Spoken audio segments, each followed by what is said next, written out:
everybody. We are going to start the second day of this bilateral meeting on the role of research infrastructures.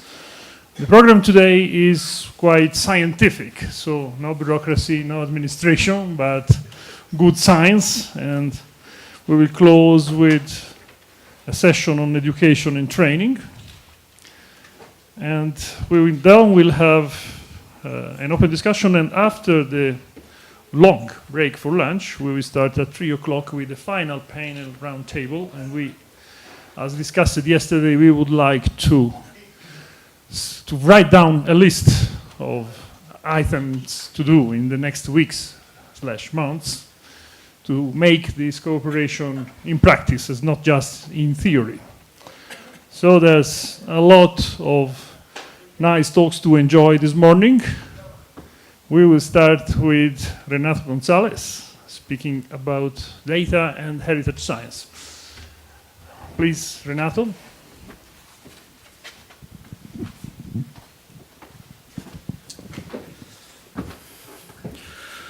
Well, thank you. Thank you for the invitation. Buenos días, buongiorno.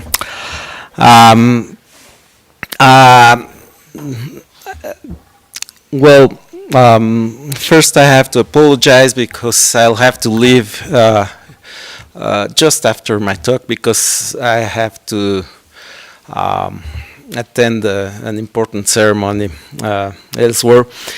And then say that I am an art historian, trained as, not as an art historian, but as a plain historian. And I am a part of the team that wrote the grant for this LANSIC, Laboratorio Nacional, which is a very ambitious interdisciplinary project. And it has opened a new set of problems we didn't really have, or we didn't really have thought about. And among them is what to do with the large amount of information that comes from scientific analysis, from scientific instruments, and what to do about them to make them useful to the conservation of cultural heritage. This is not an easy task because, to begin with, the people in the stores of the museums, the people in charge of the inventories and catalogs of cultural heritage, at least here in Mexico, we were all sort of self-trained. I was, at a very young age, a curator in a museum, in a modern art museum, with no previous experience in registering painting. And some of what I am going to show now is really a list of interrogations and perplexities I still have about that. Now, let's start. As we all know, most of the habits and ways of work about the cultural patrimony develop from specific kinds of work, and much of the conservation theory, and there is no presentation. Okay, sorry. I mean, this is probably, yeah. Much of what we think of conservation comes from debates and theories that develop from from painting conservation, from oil painting conservation, for that matter. So I'll start with this image, which is very important for our lab at the Instituto de Investigaciones Estéticas, which is an art history institute. David Alfaro Siqueiros, El nacimiento del fascismo, The Birth of Fascism, a painting Siqueiros repainted several times.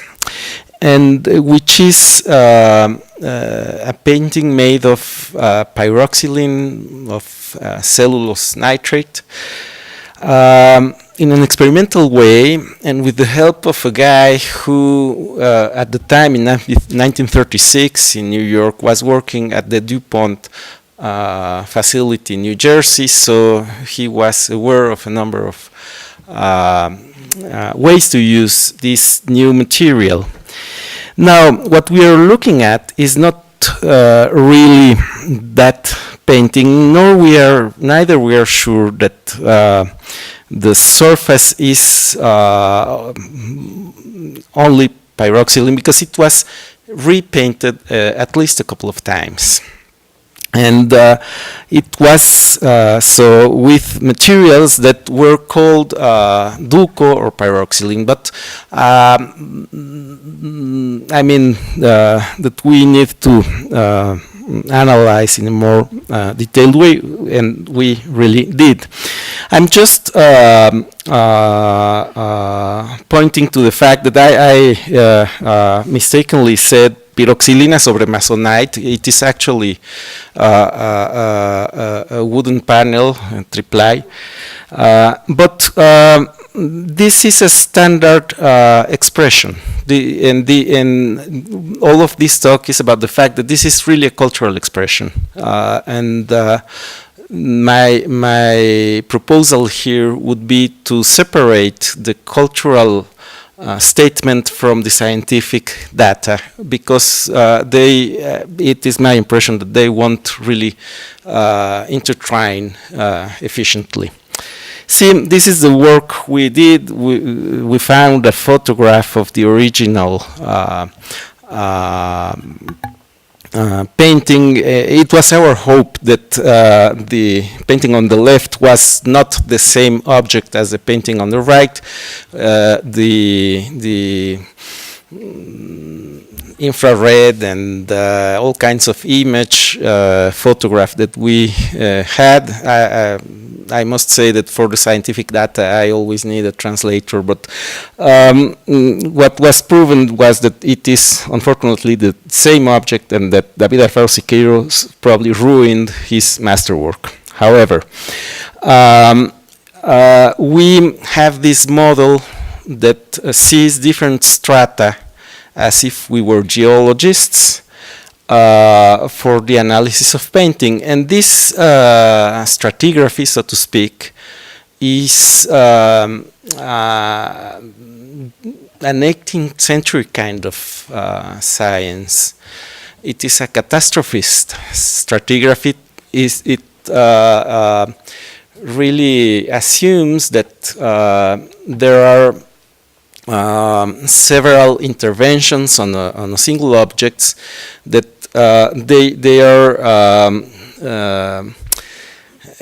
they lay one on top of the other, being basically stable strata, and that they tell us sort of the story of the painting, and that's I mean the kind of stratigraphy or the kind of geology Cuvier was doing in the 18th century and during the Enlightenment.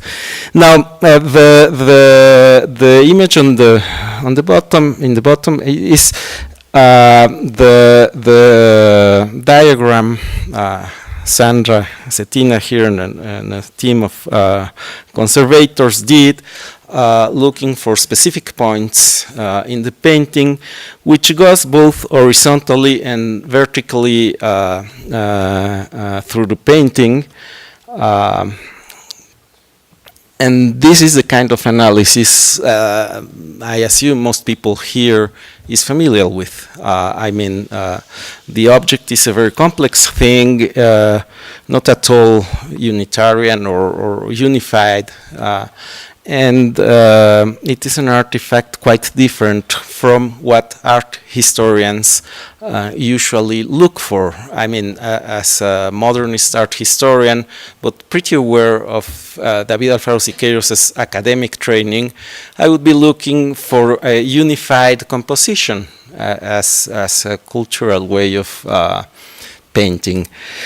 And this scientific analysis proved that the object is a very different thing. Now, how do we put all this information into a database, into an information system? Not really database, but modern day information system full of standards so as to make it useful and to help people in charge of this sort of cultural heritage, to help them improve the conservation policies about the objects.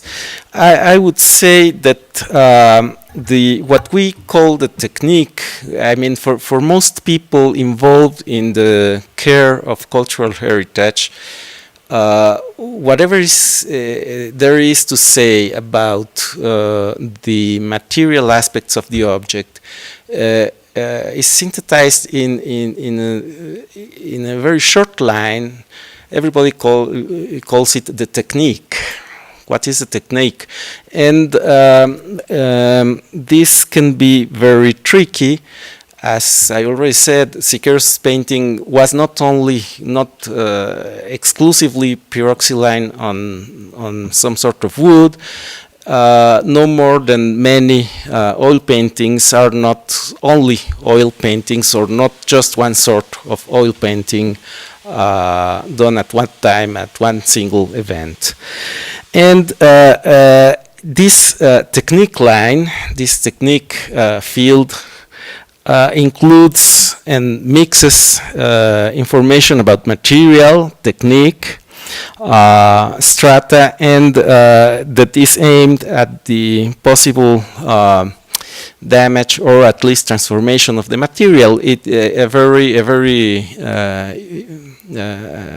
An example would be that most museum registers would want to have every paperwork catalog together, so as to apply specific policies on them about lighting and humidity and so on. But what is technique?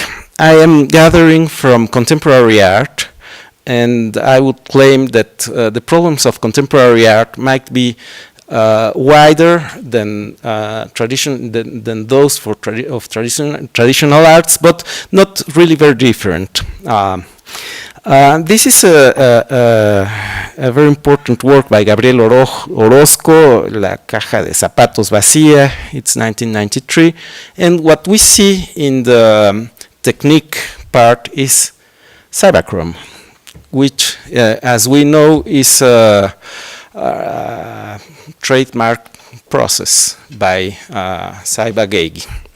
And it is a photograph, and I mean, I'm still onto it, but apparently Gabriel thinks that the photograph is what really remains of the work, although the shoebox itself has appeared in a number of places. There is a very funny story on the internet about, there is this Mexican art critic who claims that contemporary art is all a charade, and that went into MoMA's, into Gabriel Orozco's MoMA exhibition and accidentally kicked the box because it was there with no sufficient information so as to identify it as an artwork. So what the artist has is this photograph. And cyberchrome is, and this is something that we should look carefully into, is a patented process, but also it might have gone through important changes through its history. So I would say cyberchrome is really a technique, is not a material. But the object itself, the shoebox, is not that relevant. Now, most cultural heritage policies come from ICOMOS documents and from debates about the authenticity of the objects, and most cultural heritage conservation tries to preserve the authenticity of the object. And since the 1994 NARA colloquium organized by ICOMOS, it is assumed that Western countries, so to speak, think of authenticity in terms of material and identify the material with the truth and the authority of the object. And this is widely discussed in the proceedings of that conference, which was, in my view, very important, because it was a discussion on the possibility of replicating artworks and monuments. And I wouldn't think that is a closed debate at all. Now, of course, the fact that a contemporary artwork raises the problem of reproduction is just a commonplace, but it is not so that museum practice and cultural heritage practice would need to evolve to match what the artists are doing. Let's say something about technique. Technique might be a statement, and in many works is a very important symbolic or cultural statement. I brought this, I mean, I'm missing the authorship here, is by the Mexican group of the 1990s, SEMEFO, which stands for Servicio Médico Forense, sort of the coroner's office. And this work's title, which was very, very notorious at its time, Larvarium, has a complement, which is metal coffin, chains, and metallic hooks. Now, I would say that this would be a very different work if the label wouldn't claim it to be an actual coffin. Apparently it is, and the guys in this conceptual art group claim that they bought the coffin used in a cemetery, and they have a story about it.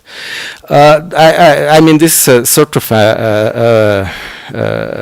well, macabre example, but I think it is very telling of one of the issues raised by this need to organize information about the material aspects of the work. Because I have another work here. This is by Teresa Margolles, who was actually a member of SEMEFO. These are, encobijados is an expression like people covered with blankets. And the technique line says, cobijas utilizadas para envolver cadáveres víctimas de la delincuencia organizada would be like blankets used to cover corpses of victims of organized crime. And well, this is a very important matter in Mexico now, and this is a very political work. And I would say, well, that the technique here is part of the title, and if we should run some sort of test here, a CSI kind of work, and discover that there was no corpse at all inside these blankets, we would be facing a very strong ethical problem, and we would need to ask ourselves if we should say that. Because I would say it is of very this is a very debatable thing, but the claims made by the, technique line in most conceptual art assume that everything is real, everything is truth, and nothing is really simulacrum. But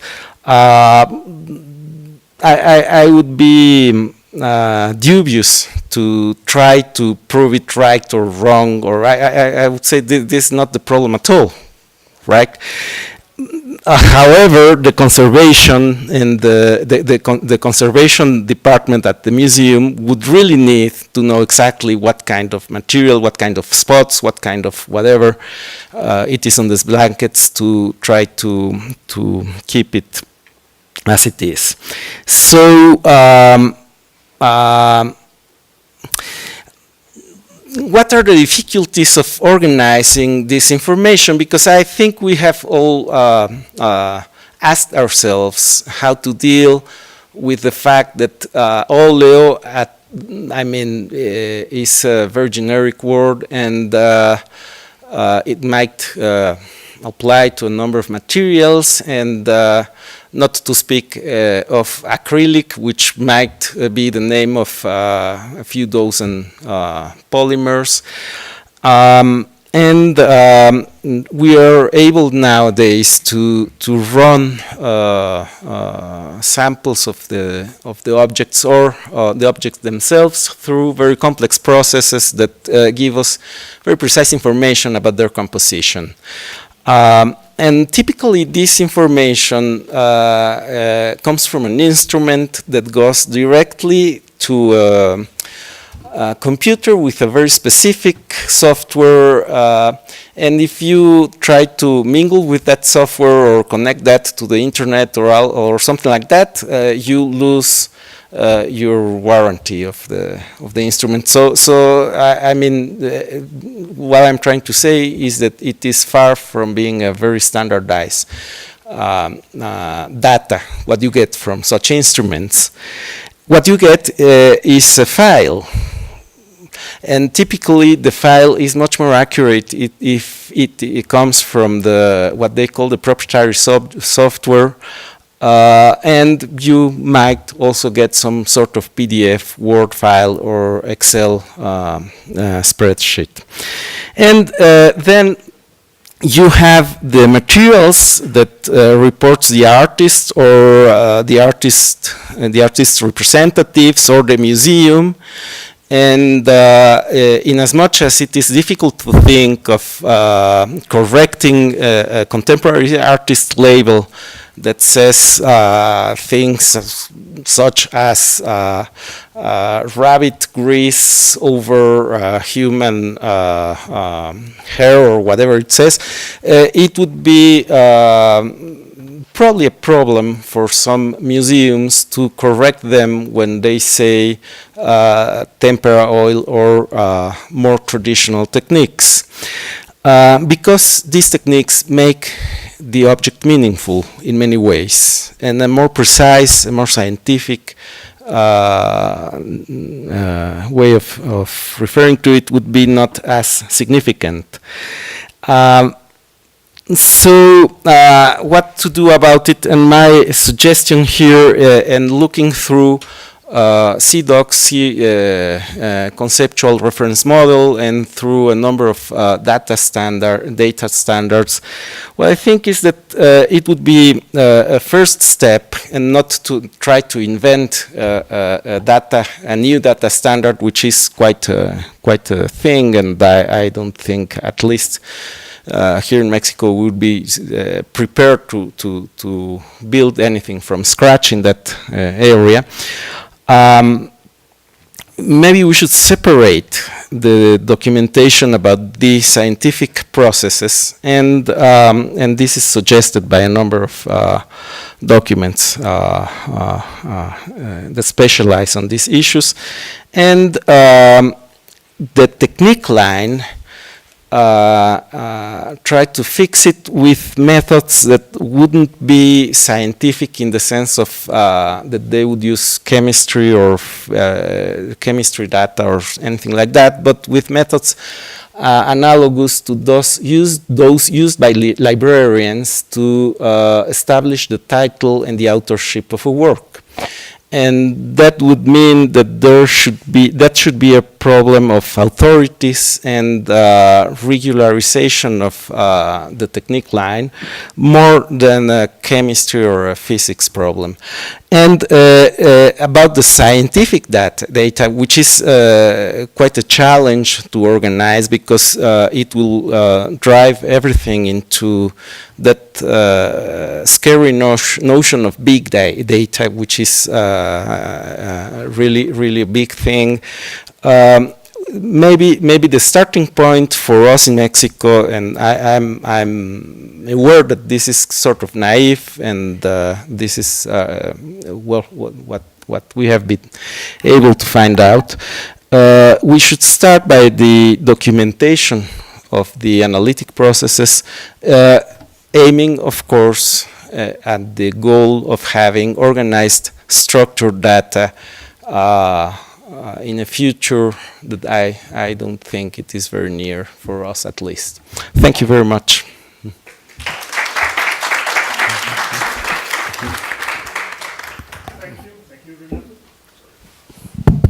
Thank you, Renato. We have time for one question, if Tom.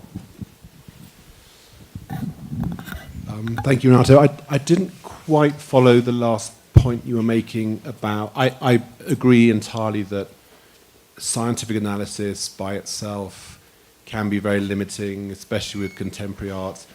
But I didn't, were you saying it shouldn't be used at all? I mean, I think there are lots of examples where analysis has been, you can detect certain things, and if you're not looking for other things, you miss them, so you miss the picture. But there are many examples where artists have said things and it's written on the label, and then analysis can correct that, and the artist will say, "You're right, I'd forgotten that." So I didn't. Can you just clarify a little bit the role that science plays in this aspect again? Yeah, that there is a methodology to scientific analysis, and there are a number of steps to carry out any scientific process. My point here would be that there should be also a methodology to either reproduce or correct whatever the artist or his or her museum representative, historian or whatever says about the technique. And that there should be a very conscious decision about the information we do or do not correct about it, because it is actually information that has a very direct symbolic impact on the object. And that might raise ethical issues that are very relevant. I wouldn't say that we should refrain absolutely from interacting with the material composition of the works, because that would be like sort of a religious sort of respect. But what I would say is that we need to have some sort of procedures such as the one the librarians have when they need to fix the authorship of a work. There is this very good example that brought the guy who is in charge of the Marburg Institute's library. I forgot his name now, but he points to the Anglo-American rules of library catalogation, and there's this example of a man who claimed that he had some lost partitures by Chopin, and that Chopin had given that to him during a dream. So a responsible librarian wouldn't qualify the truth of the fact. He would say Chopin, Frederick, by way of whomever, as claimed in this or that source, and the title of the partiture, and would leave it to the reader to qualify the truth in such claim, just making it clear that the information has a source and that he's sort of dubious. And that is done by libraries all over the world in certain circumstances, and it is so indicated in the Anglo-American rules for cataloging. So we should have something like that to deal with this very wide set of very complex situations. Mm-hmm. Thanks. Now, I think there's no time for further questions. Thank you again. Thank you. Renato. Let's start the session about innovative instruments and methods for integrated approaches to cultural heritage analysis and diagnostic. We start with a presentation by Marta Castillejo from the CSIC. I think Marta is going to present some results of the joint research activities in the project Hyperion CEH, in which she works as task leader. The session is made by two presentations of about 20 minutes each. Marta, when you are ready. Yes, so while the presentation is getting ready, so good morning everyone. It's my pleasure. Please. Yeah. Good morning everyone, and it's my pleasure to be here. So I am going to talk about quite a different subject from the previous one. Okay, and el láser funciona?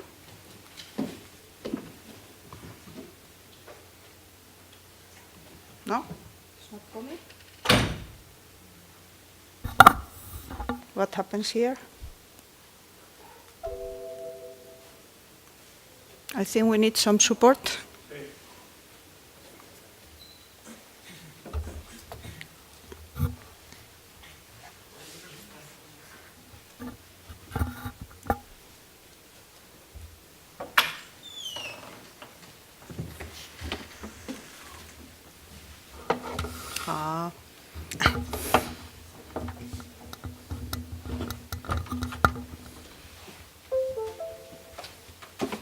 Okay, now it's ready.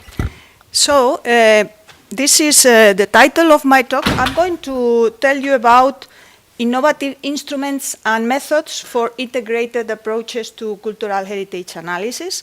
And what I'm going to present is research activity carried out in the framework of several European projects concerning research infrastructures. And the authors are my colleagues working together with many others in these research activities. So this is, I would like to start by presenting myself. I work in the Instituto de Química Física Rocasolano in Madrid. It's one of the institutes of CSIC, Spanish Council for Research.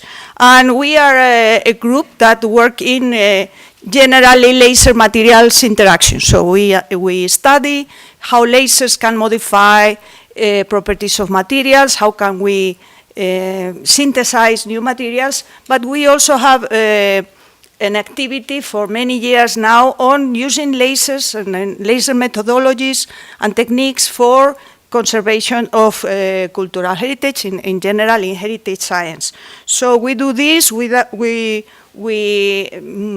investigate about non-invasive, non-sampling analytical methods for diagnostics. We advance laser cleaning methodologies, also applied for cultural heritage substrates. And we have a lot of training activities. And by the way, we have had in the recent past students from Mexico, both for PhDs and master thesis. And so these are the members of my group nowadays. Together with them, we have students and visitors. And these are, and these are the sources of funding of my group. This is regional sources, national, European projects, etc. So, just to start, as the subject of my talk is about integration approaches to cultural heritage analysis, I would like to center first to give you an example of activities carried out by us in the group, so as an introduction of what can be done. You know that Spain has a huge heritage patrimony, ranking second in the world, and well, there are many activities concerning restoration, conservation. Important heritage questions are being addressed for the conservation of this heritage. And something that we find quite a lot in all the geography of the country is polychromes. Polychromes on wood, on different types of substrates, on wood, on stone, on plaster, etc. And there are several issues, several heritage questions that are addressed concerning these polychromes. These include composition, structure, and analysis of the materials, where do the materials come from, dating questions, and this to guide restoration and conservation of these items. And, oh, sorry for this. This is the jet lag. I have not recovered. So for this, addressing some of these questions, we have been developing in situ non-invasive sampling analytical methods using laser spectroscopies, and we have been using a number of those laser spectroscopies as Raman, Laser-Induced Fluorescence, Laser-Induced Breakdown Spectroscopy to reveal composition and structure of these polychromes. And for that, we have been working in developing multi-analytical laboratory systems or portable systems. For those who are not so familiar with laser spectroscopies, and particularly the ones I'm listing here, just give you a brief introduction of these two, laser-induced breakdown spectroscopy and laser-induced fluorescence. And this is a sketch of the typical setup. We have a pulse laser that we send with the appropriate optics to the surface of an object or a sample. And if we use a lens, so we concentrate the light on the surface of the sample, and we produce, we ablate a little bit of material from the sample. This ablation plume is luminous plume, and analyzing spectroscopically this emission gives us information of the which are the elements, the atoms present in the sample. If we remove the lens, we just illuminate the laser, the surface of the sample with the laser, and we collect the fluorescence emission if the sample contains some fluorophore.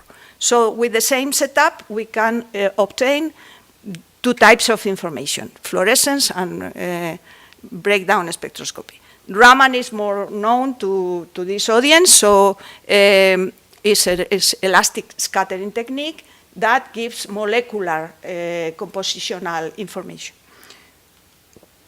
So just an example of how combining several of these techniques can give a lot of information, integrated information about samples. And this is an example of a study carried out on polychromes on a church in Zaragoza province in Spain. It's a Rococo altarpiece, and in samples that were provided from to the restorers to us, we analyzed some of these laser techniques like LIPS and Raman. And what I am showing you here are LIPS spectra. So the numbers 1, 2, and 3 mean the number of pulses that we have applied, laser pulses that we have applied to the surface of the sample, and the corresponding spectra. So we apply one pulse, and we obtain this spectra with lines, and each line can be assigned to an element, atomic element. And so this is telling us that the sample in the surface, in the first ablated material, contains material that is made of calcium, copper, arsenic, by virtue of the lines, of the emission lines that one can assign in the spectra. when, in the spectrum, when we apply a second pulse, you see that the spectrum has changed, meaning that the composition of this second layer that we are ablating now below the surface has different composition, and so on and so forth, as we apply more pulses on the same spot of the sample. On the other hand, we can do Raman spectroscopy, and here I show you a spectrum acquired in a green part of the polychrome, and by comparing with some reference standards, Spectra, we can assign the pigment that is emerald green. And you see here the composition of this emerald green, and it matches quite well what we find in the LIPS spectra, because we have lines of copper, arsenic, etc., that are compositionally there in the molecular composition of the pigment. And by the way, this gives us extra information because this pigment was first synthesized at the beginning of the 19th century. So it cannot be from the Rococo period, means that there was a retouching on the sample. So by combining these two techniques, LIPS and Raman, we get information of the elemental composition and the stratigraphy, because we observe differences in composition, and also by using Raman, the molecular nature of the pigment is confirmed. So this is an example of how integrated approaches are useful. But let me do a step back and talk a little bit about research in heritage science and what are the challenges here. So we are dealing with many objects, with each one deserves specific studies. Each object is similar to another one in the heritage field, and we deal with issues regarding their conservation, documentation, interpretation, etc., as we have heard in the previous talk. We address a lot of scientific studies on tangible heritage, dealing with questions related with the origin, current state, future, etc. In what regards materials, we want to know, we want to acquire information about the history of the materials, the aging conditions, and this dealing with very particular type of materials that are heterogeneous, are multi-scale, are multi-layer, subject to unknown aging or degradation conditions. So this is really challenging.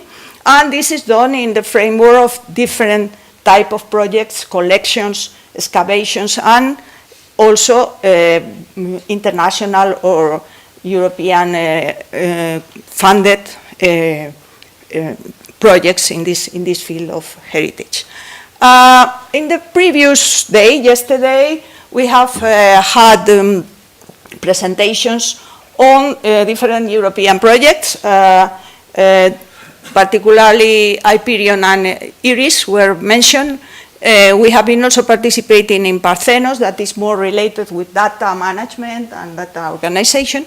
But you have heard yesterday that in these projects we develop, or these projects provide, these infrastructures provide access to different types of platforms, mobile platforms, archives and collections, physical facilities, and digital tools. But in order for these infrastructures to function, research has to be carried out to maintain, to improve the capabilities of access. So research is very much needed in this framework of research infrastructures, and to improve the capabilities in the field and improve the capabilities of the access, so that users can get better access to better instruments, to state-of-the-art instrumentation that is useful for their research. And there are several issues that are related to improving these capabilities. First is the development of integrated approaches to cultural heritage analysis and diagnostics. I show you an example of what we do in our group. It also involves developing new state-of-the-art instrumentation, advancing new methodologies, and also investigating and determining safe limits for the use of our instruments not to damage the precious heritage or artworks objects. So what I'm going to do is very quickly go into each of these 4 points here, so to give you an example, to get a flavor of what activity has been done in the framework of these projects related with research infrastructures. So here, to tackle the first point that deals with integrated approaches, and this is, I present this sketch in where many disciplines, many know-hows are combined around the heritage object, that is the central point, the central focus of the activity, how many or several techniques and diagnostics approaches are integrated for the research on the object.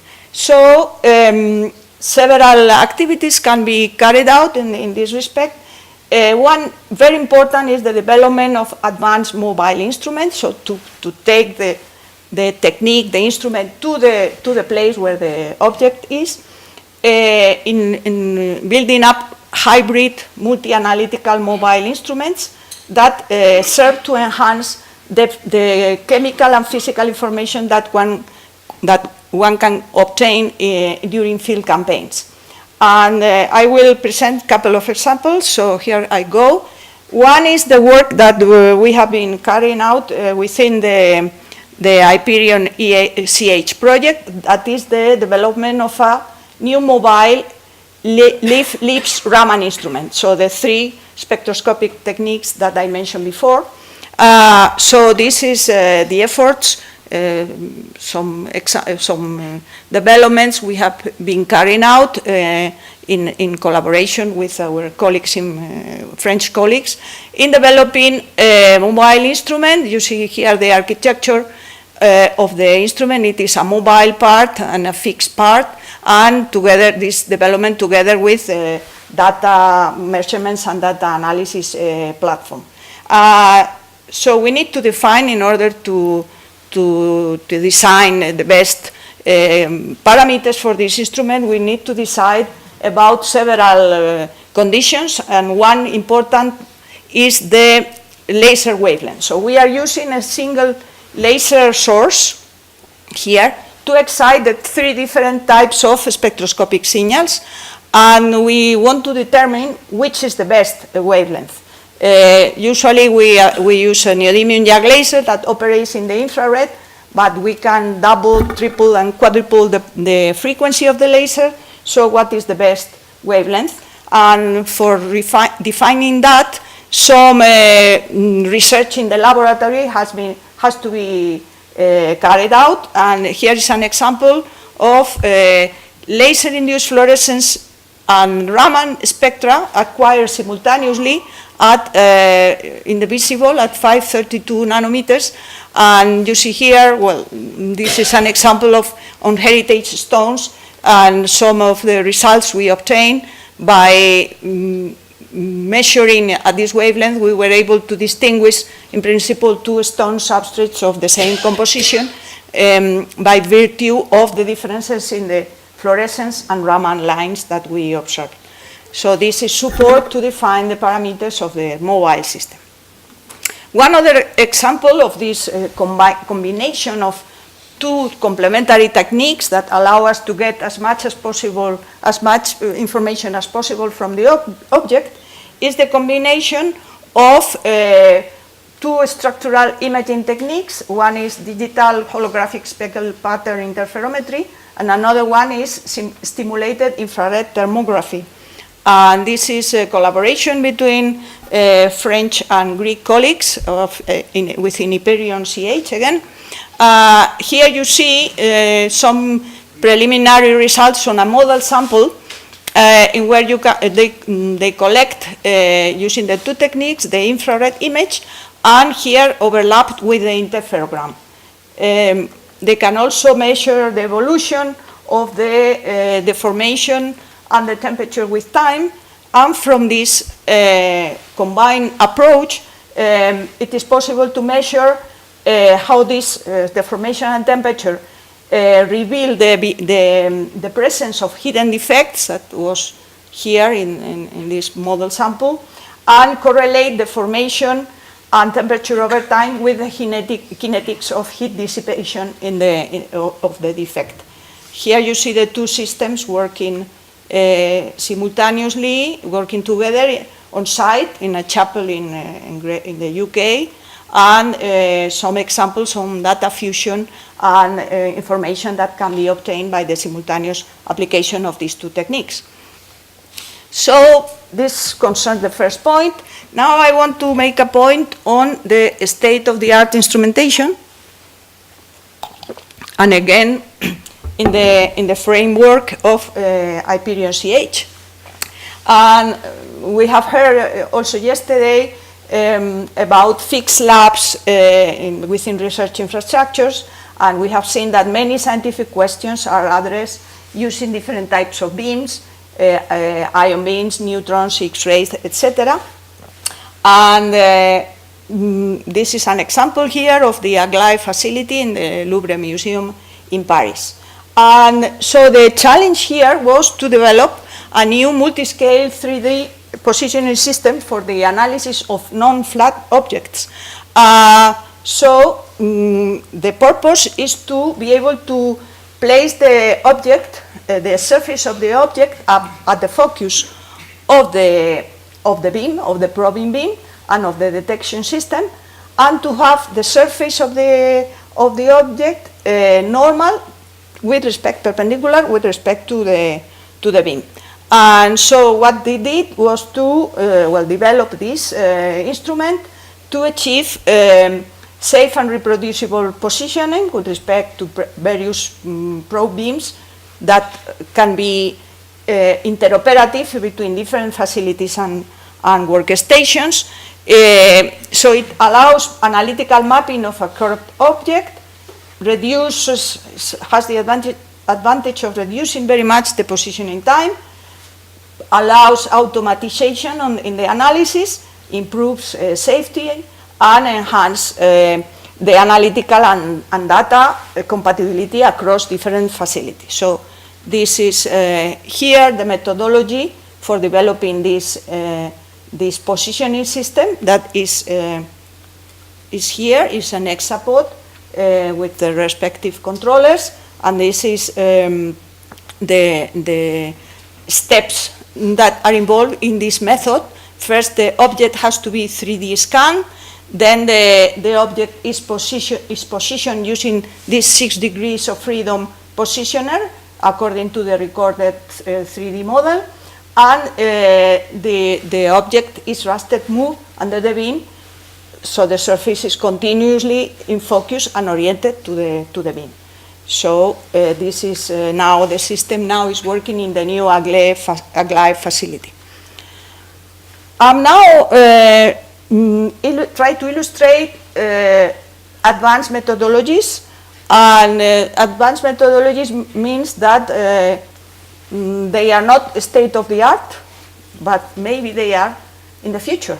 Well, this would be the case, for instance, of scanning electron microscopy that we have heard a lot yesterday, and we also had very recently a conference, international conference in Prado that this year is 200 years old, by Lola Gallo. She was presenting work using this technique, SEM-EDX, on preparation layers in painting cross sections, and so she was reporting on this data and these results, and I was thinking, yeah, but SEM was invented in 1937, so at the beginning it was really an advanced technique. Nowadays it's something very common, no, in all conservation laboratories. So I just want to put forward this new technique. This is really new. It's a new type of optical microscopy that is called nonlinear optical microscopy that allows 3D imaging of an object It is a non-invasive method that is able to provide virtual cross-sections of complex substrates. And one example is here for paint layers. So this is nonlinear optical microscopy working in a 14th century painting. And you see here an image of the surface of the sample. The different colors indicate different compositional entities of different composition.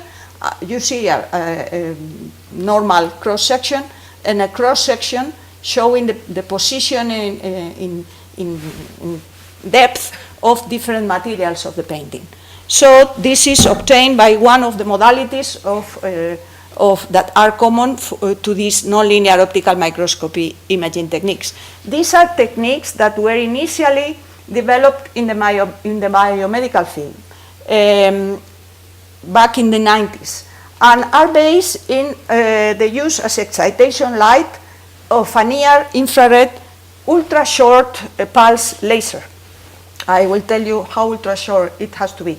And this laser, when focused in the sample, generates nonlinear optical effects that are able to give high contrast imaging information on the sample.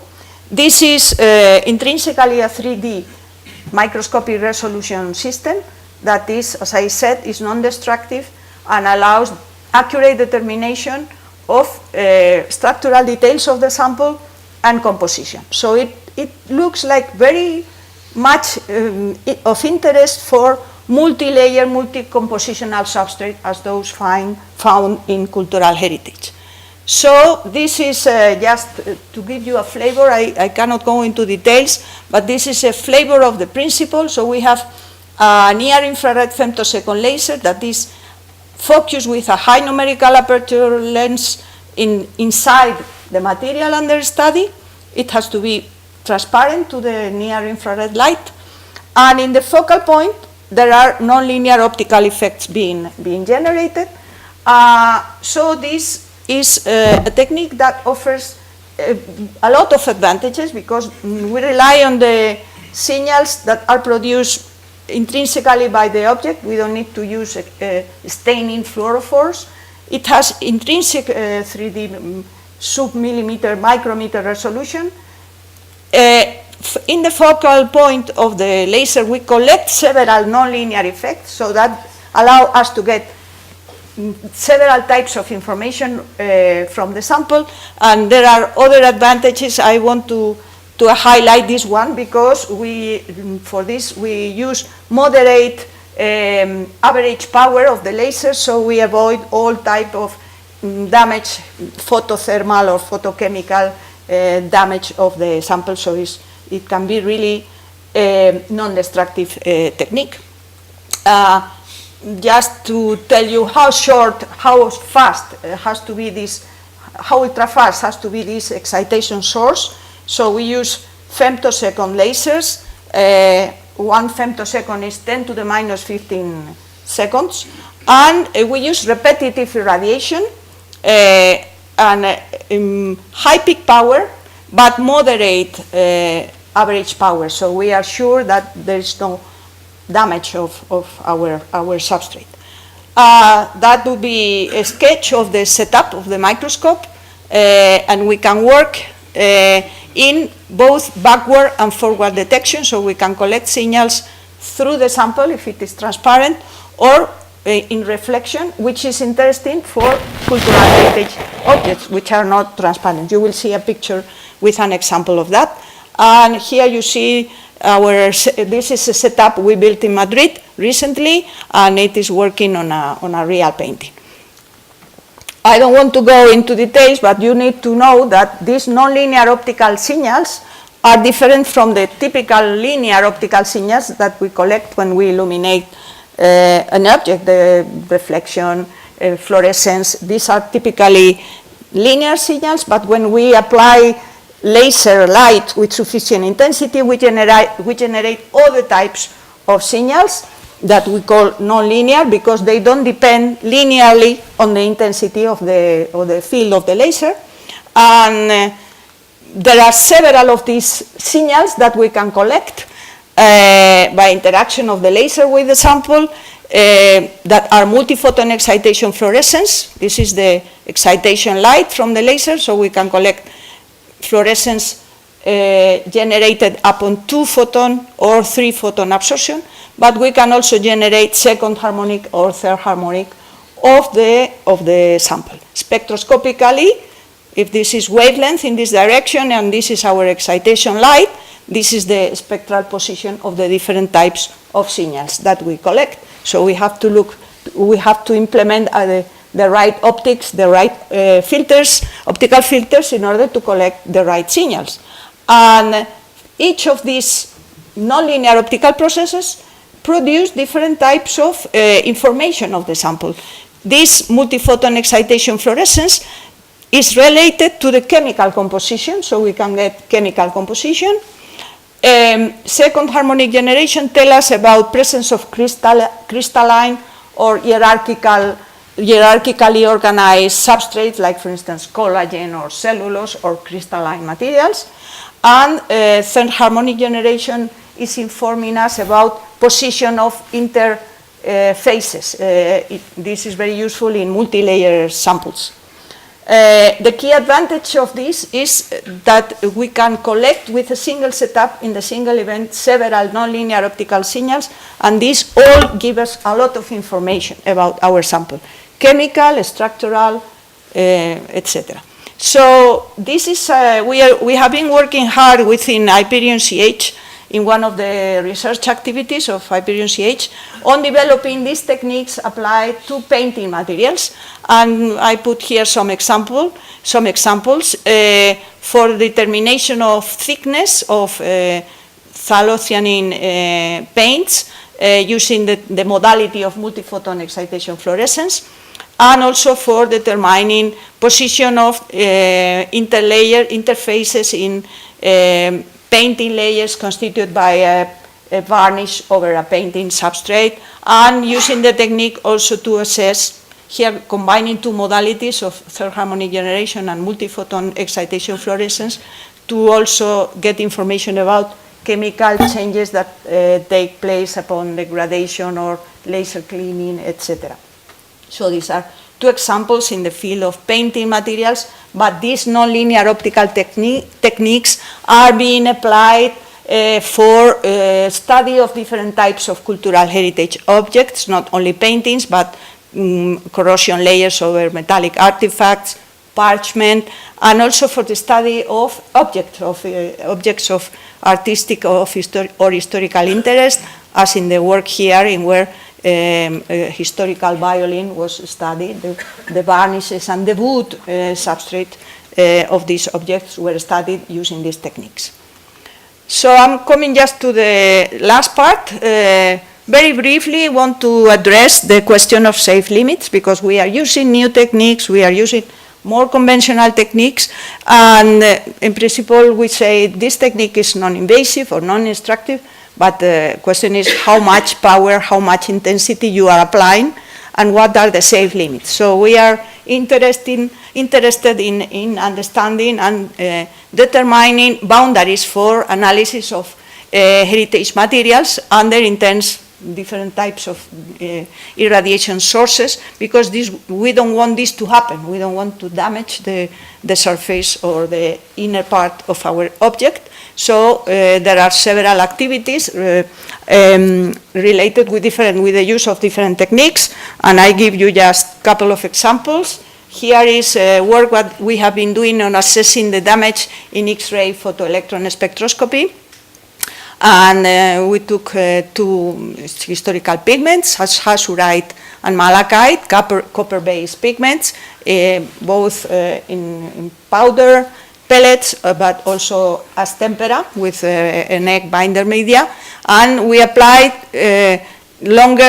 successively longer periods of exposure to XPS analysis, and we determined different chemical changes both in the pigment, like for instance copper reduction, but also breakdown of bonds, of chemical bonds in the chemical molecular components of the binder. So this allows us to set limits for the time of exposure of XPS analysis.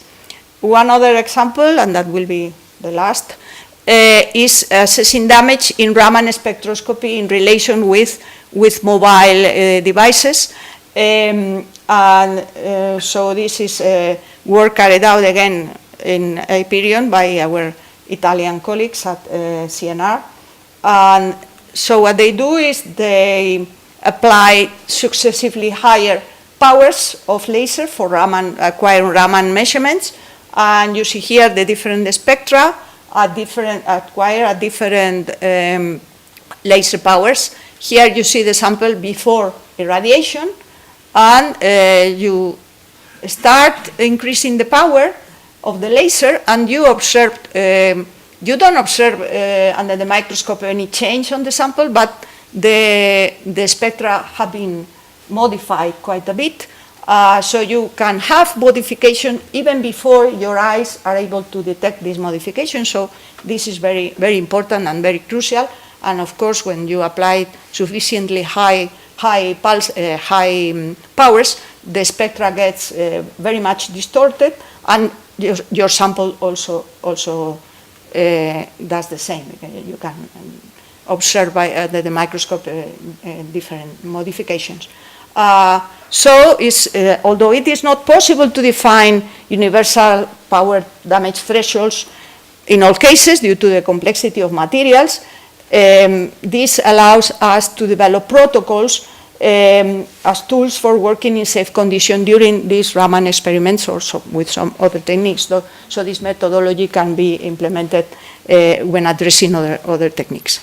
And so that was the outline. I wanted to tackle or mention every of these four aspects of how research can improve capabilities in heritage science.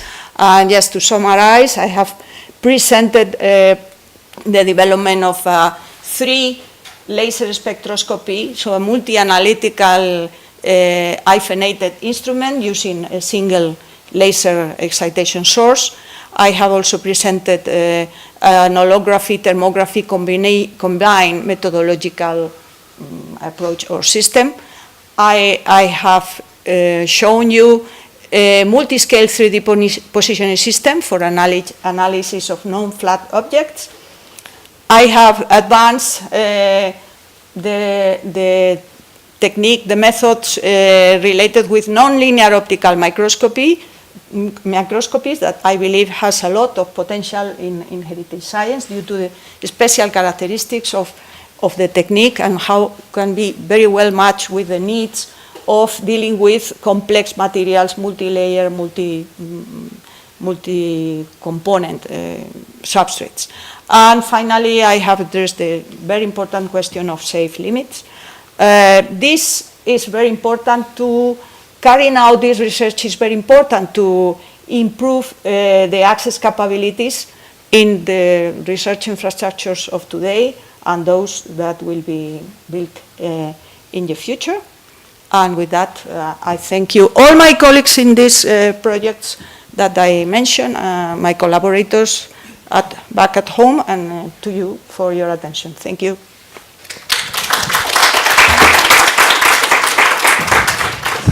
Thank you, Marta. Unfortunately, there's no time for questions as we are almost half an hour late, but you can address Marta during the coffee break, if we will ever have a coffee break, considering the delay. So now on the side of Mexico, it's time for the presentation of Leopoldo Ruiz, as in the program, about applications of digital technologies for cultural heritage. So, Leopoldo, the floor is yours. Thank you very much. ¿Quieres micrófono de su laptop o preferiría desde la laptop? Gracias.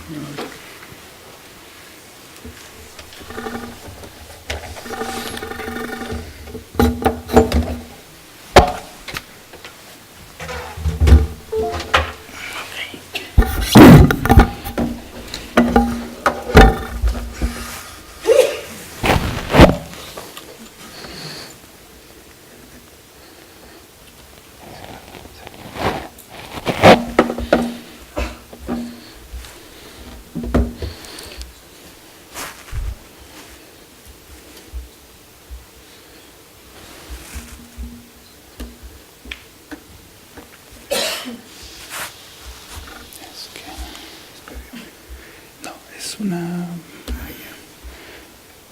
presentación de estos. Aquí estamos.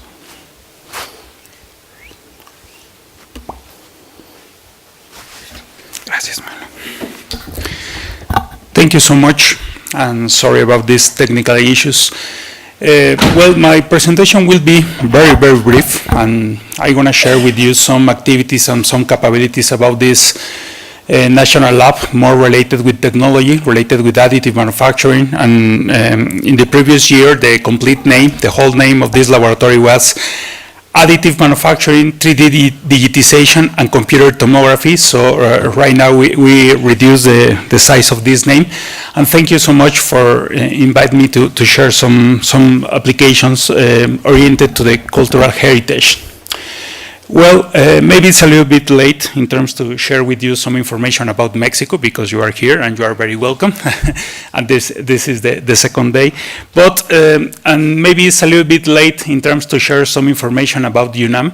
But as you know, we have a lot of students. We have a strong arm related with research and technology.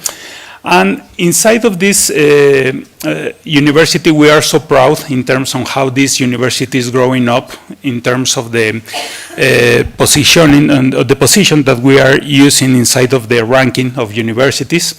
And as part of this university, we have many national labs, like the national lab related with cultural heritage research. And we have another one that is related with additive manufacturing, additive and digital manufacturing, that maybe, as you know, these national labs in Mexico, there is a network between different institutions in Mexico. In this case, UNAM, we are the head of this project. We have the participation of Tecnológico de Monterrey, Centro, Universidad Autónoma de Yucatán y Universidad Autónoma de Nuevo León.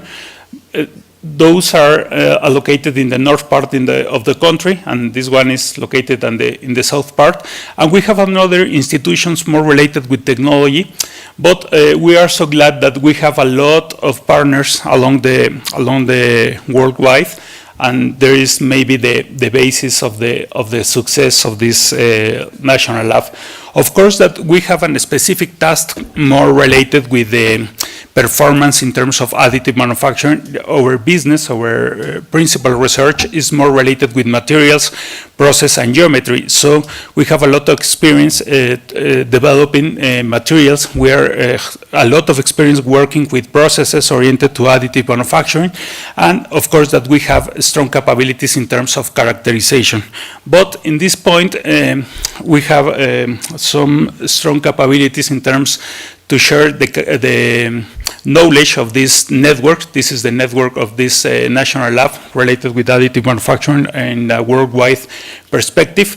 And just to be clear, additive manufacturing is the formal name that 3D printing has. 3D printing is more a common marketing name for additive manufacturing, and that depends on the application, and that depends on the size of the equipment that you are using. It's correct or not using 3D printing, but there is the core of this national lab, more related with additive manufacturing. There are in specific 7 technologies oriented to additive manufacturing. Inside of this national lab in Mexico, we have all of them, and plus the newer one it's called hybrid manufacturing, that there is a mix between additive and subtractive manufacturing. But of course that we have capabilities in terms to use resins, powders, filaments, metals, ceramics, polymers, and almost all the technologies related with additive manufacturing is possible to have access inside of this national lab. And that could be a very interesting perspective if we are talking about digitization, because I understand, and sorry, there is not my field, the cultural heritage, but I understand that digitization could be maybe one of the biggest advantage that it's possible to take from this laboratory, because digitization, there is a bridge between the real world and the digital world.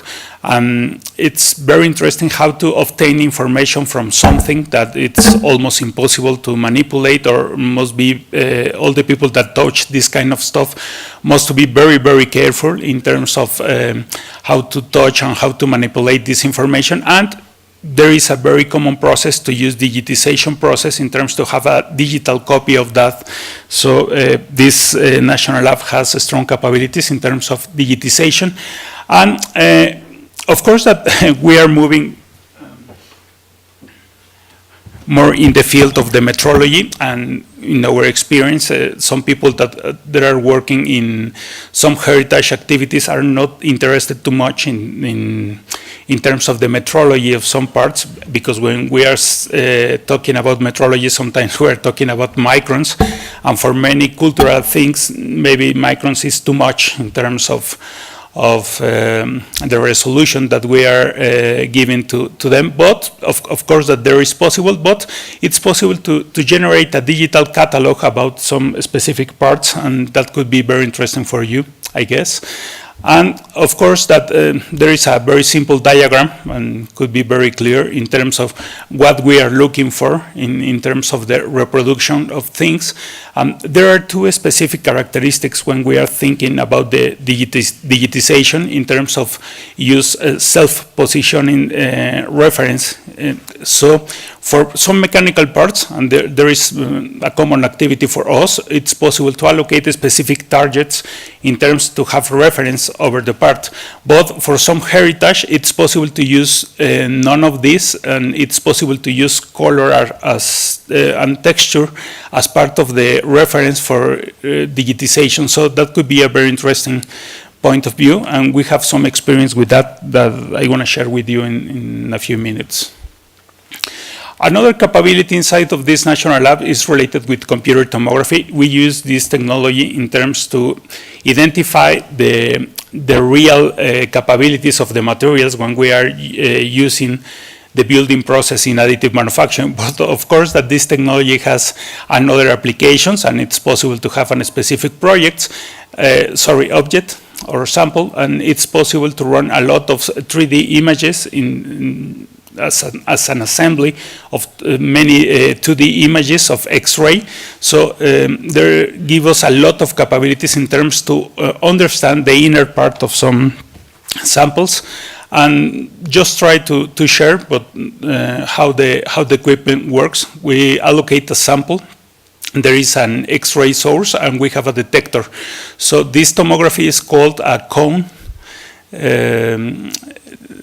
tomography, and the projection from the X-ray source to the panel to the detector, it's in a cone shape, and the sample is rotating along one axis, and it's possible to acquire a lot of images, different projections from every part. So with these images, it's possible to make a digital assembly of this information and to understand what is happening inside of the specific sample.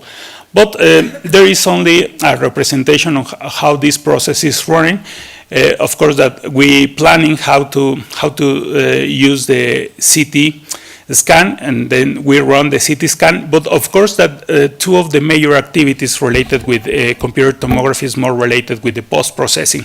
It means that we must define which are the limits of the parts, and it's in some cases are so hard to identify different materials. That depends on the capability of the X-rays to cross along these materials, and the difference between all the materials inside of the sample. So that could be a very, very hard task, but we are ready to share with you some activities.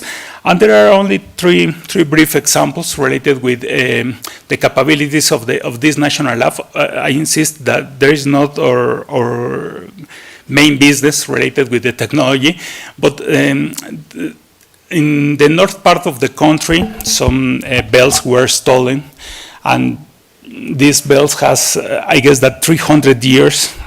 So it was a very, very hard for the community that these bells were stolen, and then appears, but they were caught by the thiefers. So it's very difficult because they are planning to sell these parts as only material. But we use these parts, we use a 3D scanning process in terms to reassembly these bells in a digital way. And with this information, it's possible to make all the parts missing, all the missing parts, inside for these bells. And with this information, it's possible to give to the community almost the original bells. And right now they have a new ones, but they keep these original bells inside of a museum. And it's very interesting how this kind of technology can solve some social problems or some social feelings related with in Mexico related with heritage. But it's very interesting how this technology can solve this kind of activities. And these activities receive an award, a national award related with reconstruction. And we also participate in this project, Hoyo Negro, that it's located in the south part of the country. They found a lot of fossils related with different kind of specimens, and included one of these, that this is Naya, maybe the most famous woman in this part of the world. And we use the computer tomography in terms to acquire information about the school of this girl. And right now it's possible to identify a lot of characteristics related with deeds, related with the schools, and how was the growing up process for this girl. And there is a very, very interesting process. And right now we are able to share this information with a lot of people around the world. So different kind of researchers right now is working with this kind of information. And there is a brief example that Jose Luis sent me, I don't know, maybe 2 months ago. There is a seal, right? There is a seal that they scanning, and we make the reproduction of this seal. So there is a very easy task inside of this lab.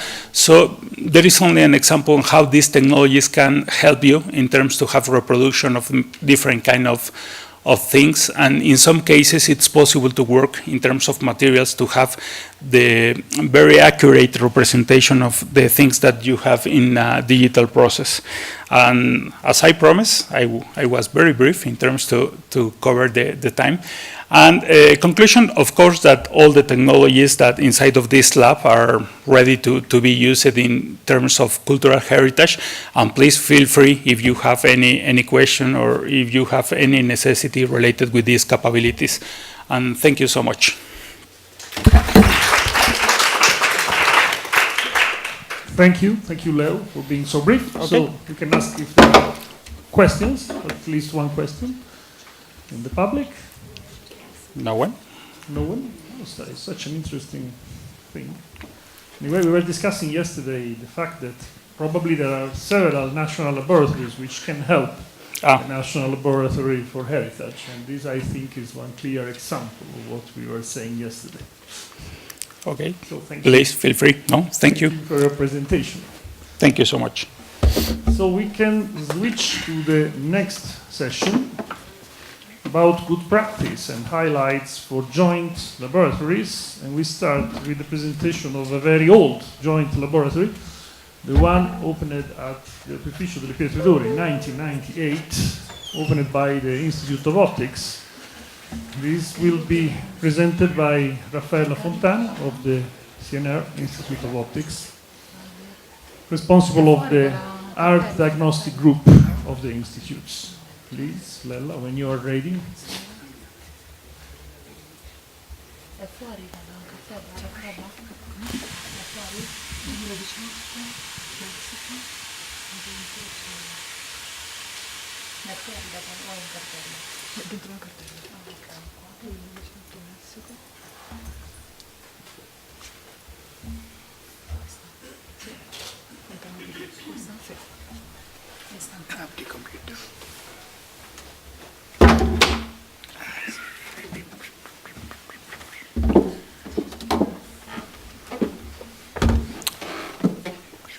Yes. I thought it was me, the very old person Luca was speaking about. Hopefully not. Okay, thank you so much. I mean, I'm not that young anyway. But you cannot see anything. There is nothing on the... It's coming? What do you mean by it's coming?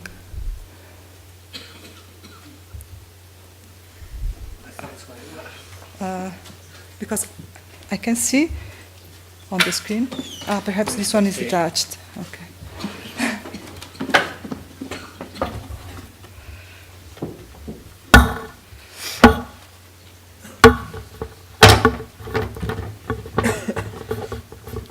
Okay, thank you so much.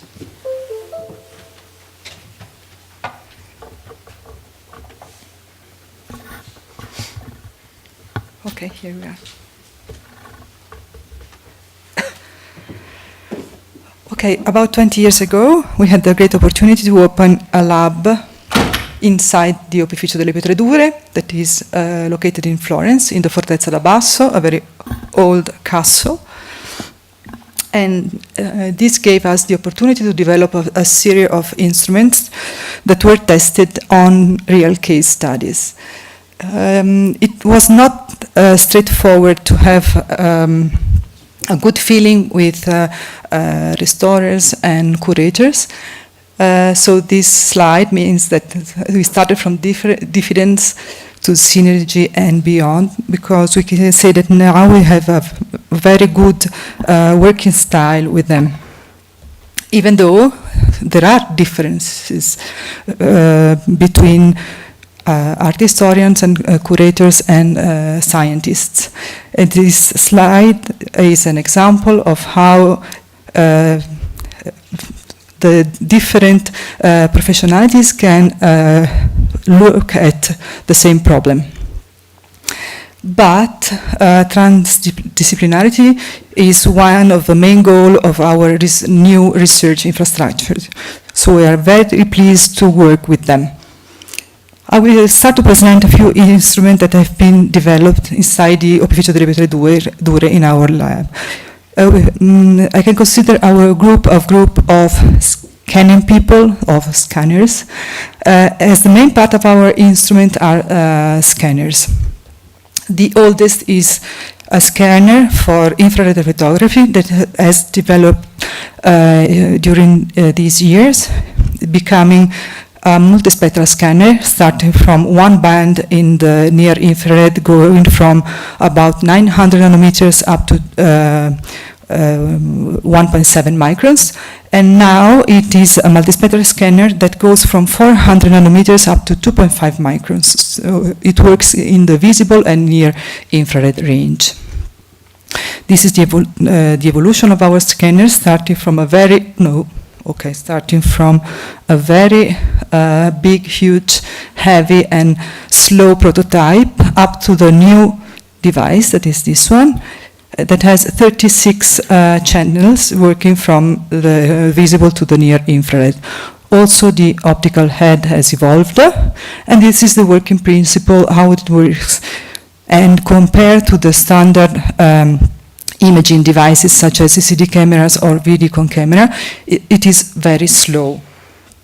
But, there is always a but, this is the result of an imaging device for infrared photography. Then after acquiring many images, you have to collect them in a sort of patchworking, and the result is not that good. And even after post-processing, you can still see sort of tiles present in your image, whereas when you acquire by means of our scanner, the image is pretty good. This is the difference between a Vidicon camera and our scanner, and this image appears a little bit defocused because of the poor spectral sensitivity, spectral resolution of Vidicon camera. Whereas by comparing our scanner with a standard CCD camera that has, generally speaking, a very good spatial resolution, the limit is due to the spectral sensitivity of CCD cameras that are up to 1 micron. So the image is very similar to the visible one and not with the infrared image. This is an example of the infrared photography in one wideband acquired with our scanner of the Annunciazione by Leonardo da Vinci. And as you can see, he was a complete genius, as all the lines goes to the principal point of perspective. we can make studies such as this one, because our image is aberration free. And as a physicist, I enjoy myself by measuring all the distances between points, main points. And as you can see, all those segments respect the golden ratio. So he was really a genius, in my opinion. Another advantage of having metrically correct images is that you can compare acquisition over different paintings. This is a case of the Madonna Consolazione e Palatesi that are located in different towns in Milan and Florence. And as you can see, apart from a scaling, the child was exactly the same. The other advantage of having metrically correct images is that the superposition of them is straightforward. This is a fading of the visible image to the infrared, and as you can see, they are completely overlapping and superimposing. And in the same way, we can fade the visible image on the infrared image showing the underdrawing. A few examples on Venere Amore by Bronzino, where beneath the child there was a sort of devil. And again, on the Madonna dei Fusi by Leonardo da Vinci, the landscape has completely changed, and the name of the painting is the Virgin of the Yarn Winder, because what looks as a cross is not a cross, but it is a yarn winder spindle, let's say. We can also merge all the images by taking the infrared image and the R and G ones, and producing the false color image that gives the idea of the all integrated parts. So you can see this part due to, for instance, restorations or integrations. This is another example on the La Muta by Raffaello, the visible image and again the false color image, where all of those green spots are restoring interventions. And this is the zoom of the same image. Also the belt has slightly changed. And the first evolution was to introduce, instead of one band in the near infrared, adding also other 15 bands. So the first multispectral device acquired 16 bands ranging from 900 nanometer up to 1.7 microns, and then up to 2.3 microns. So the result is the following. This is a detail of the head of the child of the Madonna with Child by Cimabue, and the old wide band reflectography, in which we can clearly see the two spots on the child forehead. And the two spots are visible also at low wavelengths. By increasing the wavelengths, the spots disappear and a sort of scar, Harry Potter scar, appears on the forehead of the child. And at 2.3 micron, it has completely disappeared. We can also merge all the images by making sort of false color compositions or difference or ratio images. And all the details are summed up, but they are not visible in the standard false color image. This is another example of the Last Supper by Caravaggio, where in the background, under the very dark background, a sort of window was visible. And this is the difference image at 1.3 microns and 952 nanometers. Again, the importance of going beyond the 1.7 micron wavelength is that, as you can see, by increasing the wavelength, and here the CCD camera is no more able to acquire an image, and by increasing the wavelength, we can see a sort of underdrawing beneath the dark background that becomes clearly visible only by increasing the wavelength up to 2.3 microns. And you can also see the spolvero technique that was used by Raffaello in order to draw his drawings. Then the last evolution of the scanner consisted in increasing the number of channels up to 36 channels and ending also the visible part. So nowadays it works from 400 nanometers up to 2.5 microns. And from the 16 bands in the visible, we can combine them using standard illuminant and standard observer and produce a color image that is a spectrophotometric measure of the surface.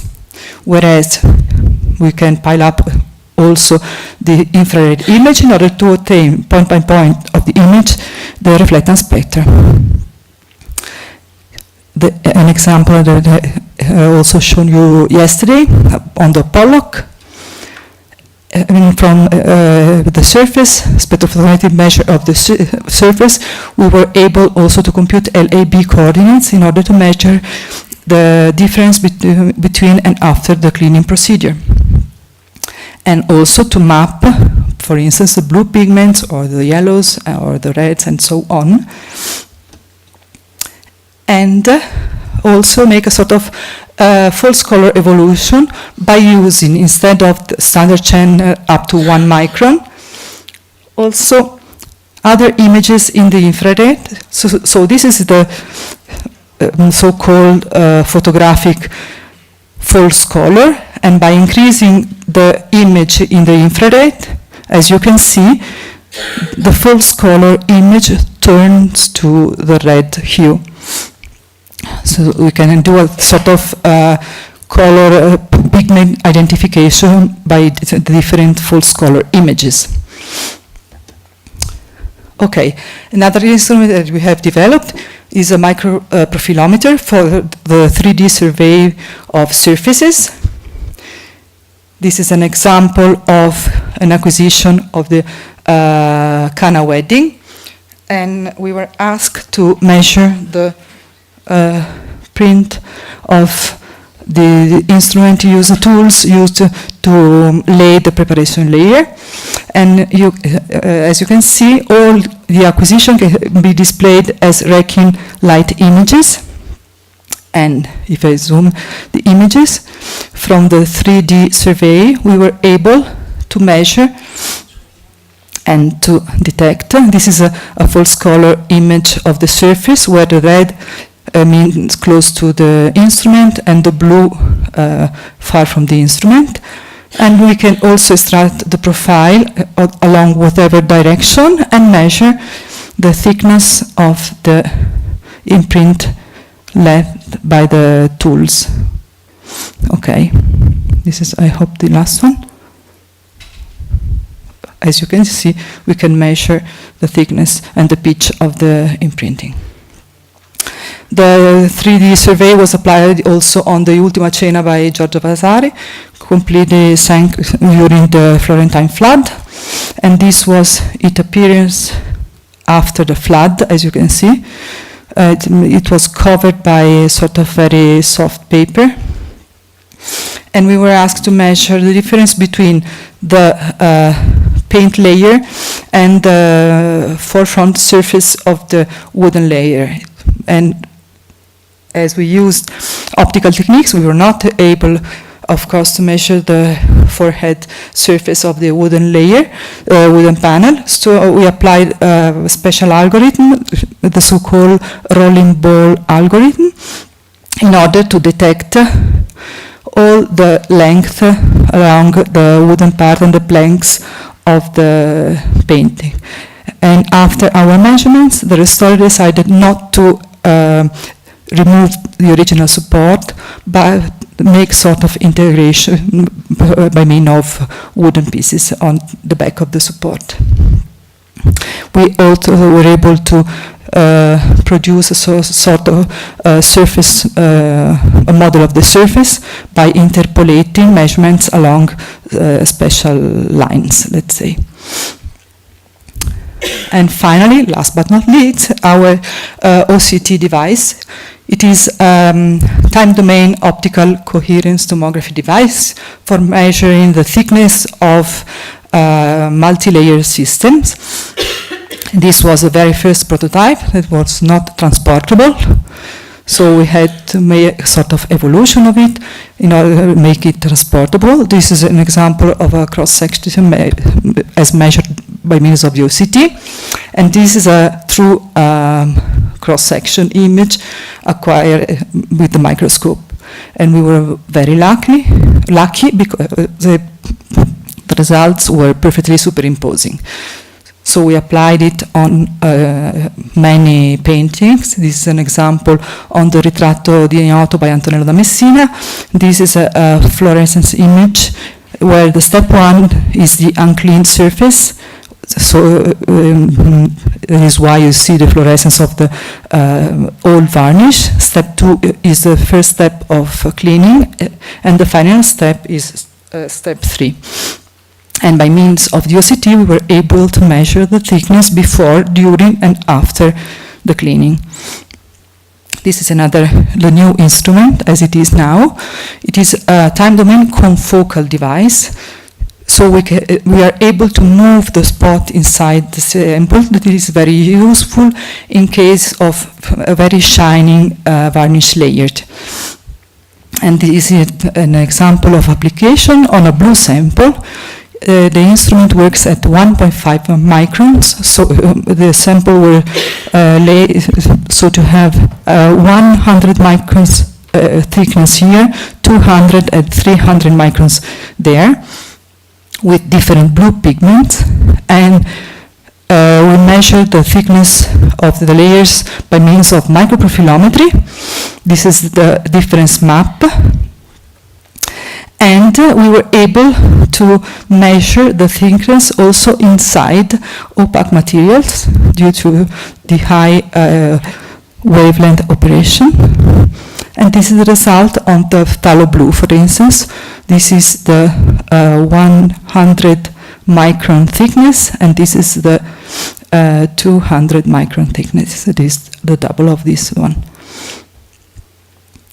The very last example, we also measured on the Madonna dei Fusi in that region.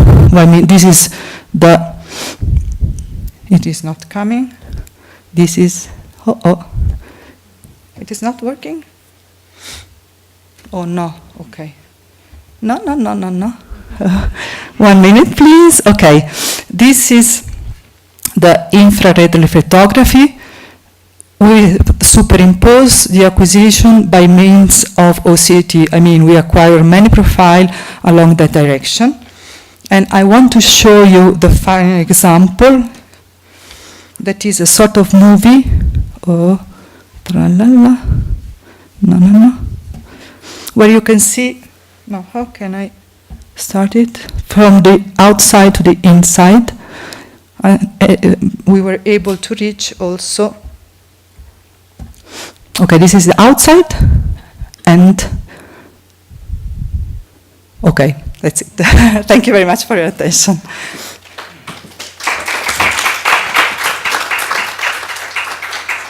Thank you, Raffaella. Any question about this presentation?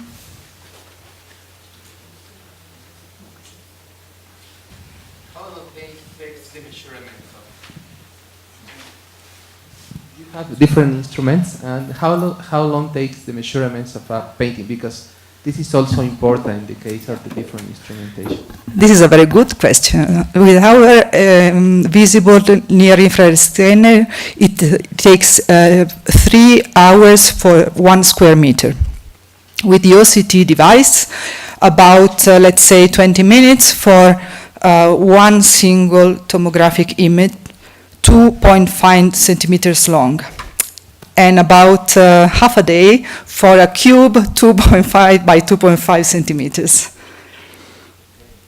So they are pretty slow instruments, but they work pretty well.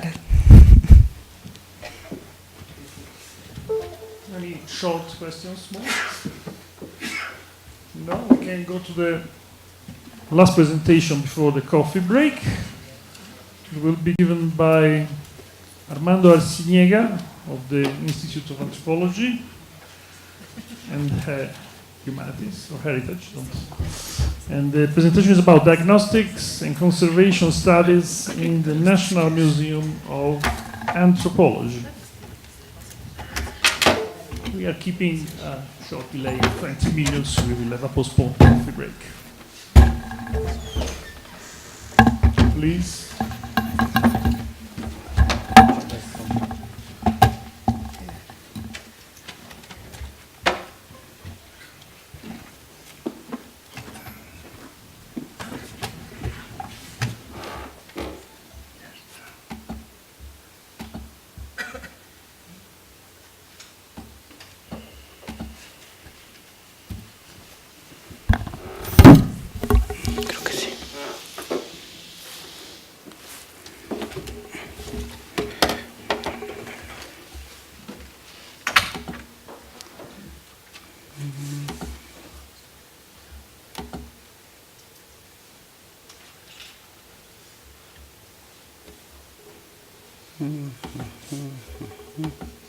Sorry for that.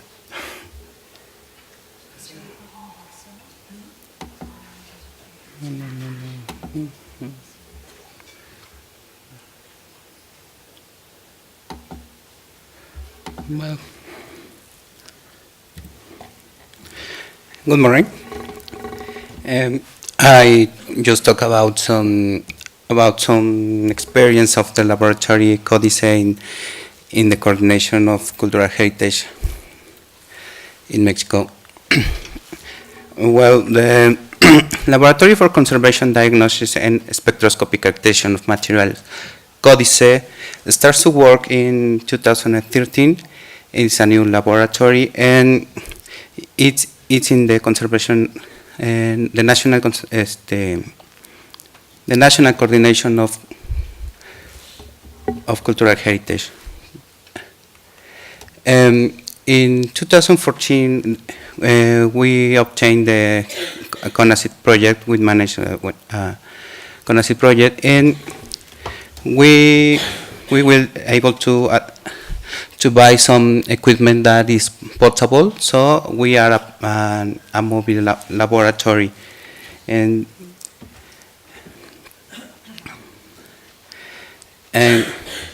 at the time we are working pieces, samples, or projects on 19 states of the Mexican Republic. We are receive students, undergraduate students of chemistry, physics, and conservation, and postgraduate students of chemistry, architecture, and material science. The first question when you start to work in a laboratory is, what is this? And this is a problem. Just yesterday, Luca told us that every member of an investigation must have the same weight, and the people think that a laboratory is only a service, and when you see the service, you obtain only a product, and this product is not necessarily useful. Then what is this? It's a normal way that people see.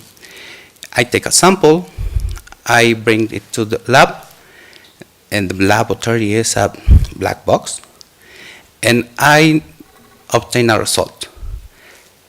And in this work, in this laboratory is a new laboratory, I detect 3 problems. And the first one is, most of the time people don't know why they need. Maybe they know why they want, but not why they need. The other one is, obviously, the laboratory either. because if you don't know what need, I can help you.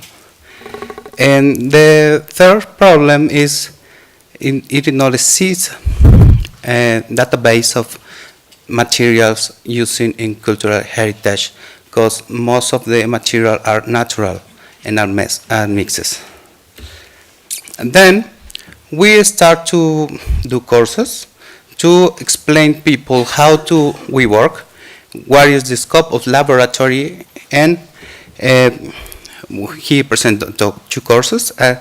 Take a samples, no statistical point of view,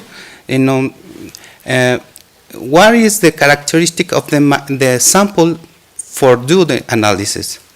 The other one is a workshop for the scopes of the techniques. Since the laboratory starts to work, it starts the collection and the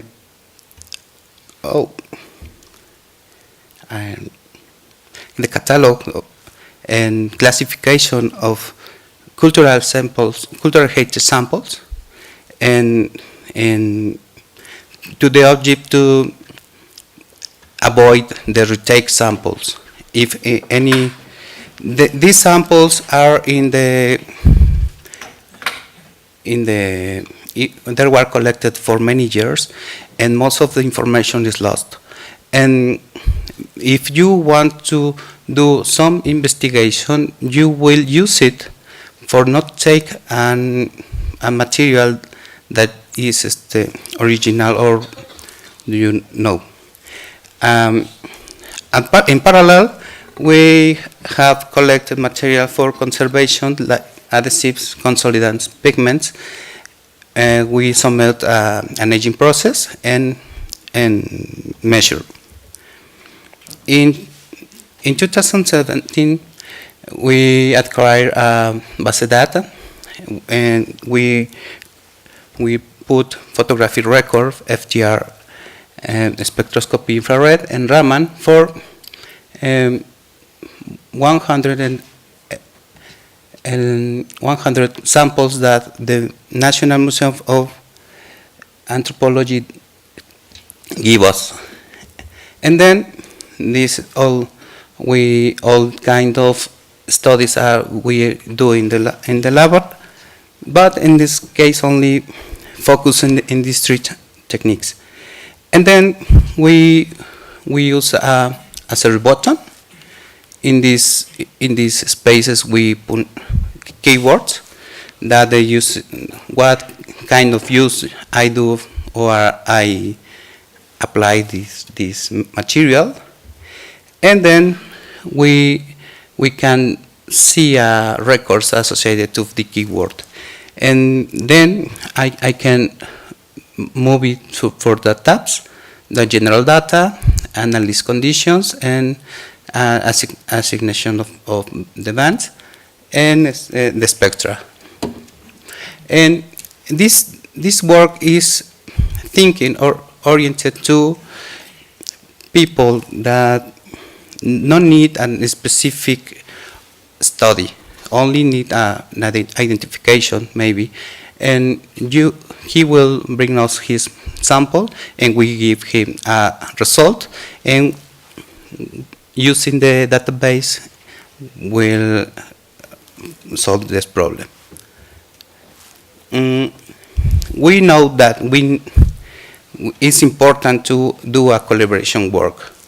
Then we start with a meeting to know what is the problem, if all the objectives are clear, the scopes of laboratory, and then the works planning, then the performer, and the session of process data. And then we, again, a meeting. It's an iterative process for solve the problems. And I will show you two collaboration works in the working in field. And this stucco-freeze is recovered in 1968, and it was in pieces, and is reconstructed in 1979, and this is how you will see now in the in the National Museum of History. We do the characterization of materials using fluorescence, F-ray fluorescence, infrared spectroscopy, and we collect samples. And with the samples, we do a cleaning test. We design the gels for the cleaning process and apply and testing. We know that the freeze it's covered for polymeric film. We identified it and we proposed the way to put off. In field, more collaboration work, and we study a core book, easel paint of Dama con Rebozo of National History Museum, and we see infrared reflectography, UV fluorescence, and radiography, and a colorimetry study of a codex to evaluate the cleaning process. Another collaboration, this work is in the laboratory. Then normally in metal protection, and in these phases we chose 2 of them. Then in phase 2, using a chamber, we provoke the raining and change the temperature and control the humidity. And then in these cases, we saw how the coating responds, and in this condition, this is water from the fountain. And in the phase 3, we try to see why is a differential the process in the relief, and then we use three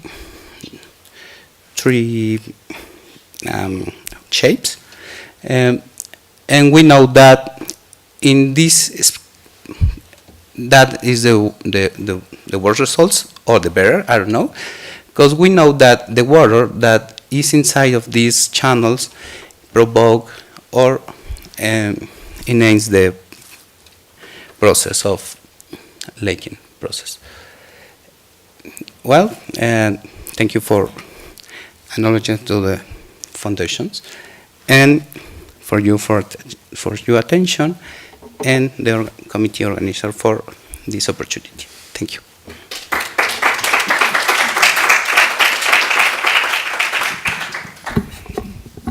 Thank you.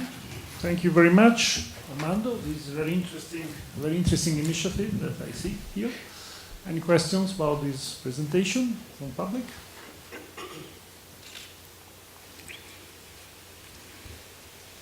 So this started on Cognac or Cognac projects. No, it started as a need of the national coordination to support the projects and in centers in the Republic.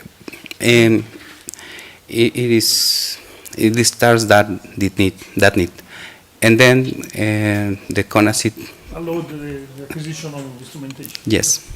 So it has a plan, a timeline, this laboratory, which shows the future of this initiative. Can you the future? Yes. Do you have plans for this laboratory? I hope a very large future, but